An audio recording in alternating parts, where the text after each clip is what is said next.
బంగారు ఆభరణాల VA ఛార్జీలపై 50% తగ్గింపు.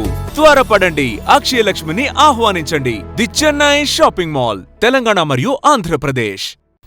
ఆదిలాబాద్లో విమానాశ్రయం ఏర్పాటుకు మరో 1200 ఎకరాల భూమి సేకరించాల్సి ఉంటుందని అధికారుల బృందం వెల్లడించింది.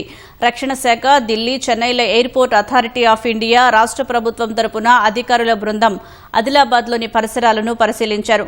అనంతరం MLA Payal Shankar, in charge collector Yuvaraj మర్మాట్తో కలిసి రక్షణ శాఖ పరిధిలోని 369 ఎకరాలతో ఉన్న పాత విమానాశ్రయాన్ని పరిశీలించారు.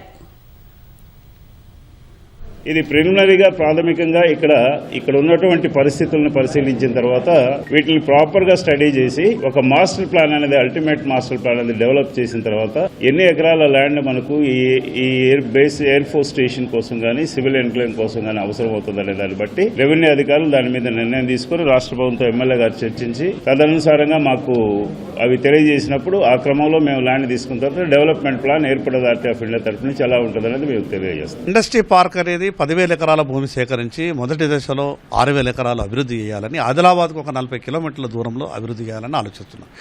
ఇది గతంలో CCI నిర్మించినప్పుడు ఆదిలాబాద్ టౌన్కు కొద్ది దూరంలో ఉంది. ఈరోజు ఆదిలాబాద్ టౌన్ CCIకి పూర్తిగా ఆనుకొని ఉన్నది. అక్కడ ఇండస్ట్రీ పార్క్ నిర్మాణం చేయడం సాధ్యం కాదు. ఆ ఉన్నటువంటి భూమి కూడా సరిపోదు. ఈ దేశంలో మెగా ఇండస్ట్రీ పార్క్ నిర్మాణం చేయాలంటే ఒక దగ్గర కనీసం 4,000 ఎకరాలకు పైన ఉంటే కానీ మెగా ఇండస్ట్రీ పార్క్ నిర్మాణం కాదు.